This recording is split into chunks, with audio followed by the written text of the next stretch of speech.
Democrats reelecting every member of the squad. Here to talk about that, Black Lives Matter and Antifa is the founder of the Conservative Republican Alliance of New York, Christopher Wright. Chris, great to talk with you. Thanks for coming on. Want to start off with all four members of the squad getting reelected. How big is their influence in Washington? That's a very good question, Rob. And first and foremost, thank you for bringing me on the show. I got a lot of respect for what you're doing, what Newsmax is doing for the country. Thank you. But when I see the squad, my biggest issue is this is the issue with the left. The radical left is slowly taking over, and these are like their four henchmen they have out there that's causing a big issue.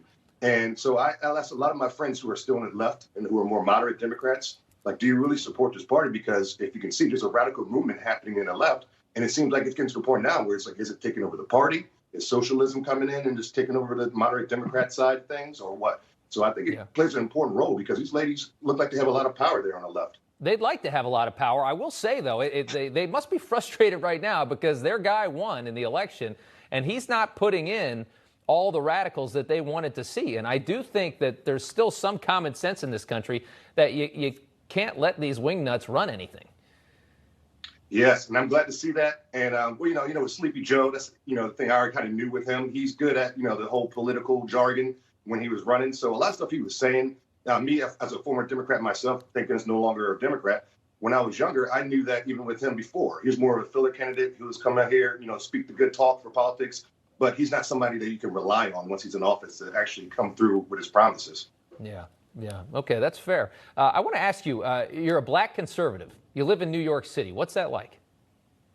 Okay, I tell people all the time, like, as people on the left, they're always talking about racism this, racism that. Yep. And I say to them all the time, if you want to see racism, be a black conservative in New York City and walk through Manhattan with a MAGA hat on.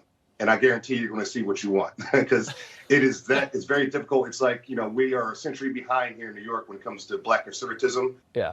It's starting to come slowly but surely, going, a little bit further in the forefront and moving forward. And that's a lot to do with Donald J. Trump. Yeah. But it is still very difficult. I recommend people, if you are in New York City and you are a MAGA supporter, you got MAGA gear, make sure you go out in groups. Do not walk around by yourself because you are really, it's a threat out there. I had friends that have been attacked out here who have been jumped, including myself.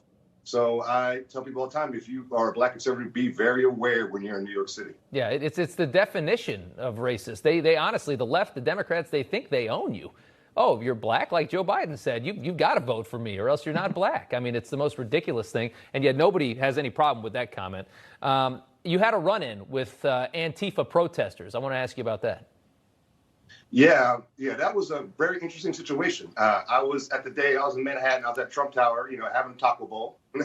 And when I was leaving, I saw a group of people walking with, all black gear on from head to toe with masks and everything. Yeah. And when I saw them from a distance, I had an idea that this could possibly more likely be Antifa. So what I did was I got my camera out and I recorded them. And when I recorded them, because I knew from their antics from the past I dealt with them, that I'm just going to record them, not say a word. And I just recorded them walking by, not saying a word, totally recording them. And while I was recording them, about 20% through the video, one of the guys yells out, "Oh, that's Christopher Wright. He's a fascist. He's a," and he says these other things about me. And as soon as he says that, the whole crowd turns towards me and start honking horns and beating pans and all kinds of crazy stuff. And they're calling me a Nazi and all these crazy terms. So the first thing I do is flip the camera and show the audience, because it's on Facebook Live at the time. Yeah. This is this Nazi fascist they're talking about, people, right here. And then I flip back to them. And when I flipped back to them, I was walking in the middle, like towards the middle of the road, and I was about to walk across the street to get away from them. And one of the cops there's like 5 cops there walking with them, protecting them. And one of the cops says, "On the sidewalk," you hear him say that. He grabs me and pushes me into the crowd of Antifa. So once that happens, I'm in the crowd. I'm like, well, I'm here now, kind of thing. So might as well just do what I can. Yeah. So I walk through the crowd, and they're cussing, yelling at me, screaming at me, threatening me. And all I'm doing the whole time is smiling and say, "Hey, it's all good. It's all love here on my end, all love." So I was to make sure I did anything that shows I wasn't a threat. I wasn't, attacking them or nothing like that. Right. And there was only one black Antifa member in the entire crowd. If you see, he's the one who confronts me. Right. And he starts saying, "Hey, man, what's up, man? I know where you live. I know where you're at." He starts naming roads, the street signs at the time where I was staying. So I was like, I knew he was watching my videos a lot. He knew the street signs I was walking down. So I was like, "Hey, man, brother, keep watching, man. Just keep watching." Because I'm kind of want to get under his skin a little bit without being negative. It's unbelievable. He started shoving me a little bit and started threatening me and said he's going to, attack me and jump me. And when he said that, I was just like, okay, we got threats here. We got threats here. And when I started saying that, he stepped away. and the crowd moved along.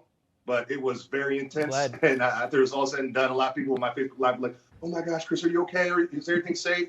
You know, oh my gosh, you got to be careful." I'm glad you got out of it okay. For me to get out there, unscathed, to be honest with you. It's unbelievable. It's so interesting. You know, the Antifa crowd, they're not very bright. They don't realize they're using all the tools of fascism to try and get rid of fascism, or, well, imagined fascism that they think they see. But who's surprised by that? Christopher Wright, great to talk with you this morning. Thank you so much for joining us. Thank you, Rob. I appreciate it. It was a pleasure. Good to talk to you. All right, much more ahead here on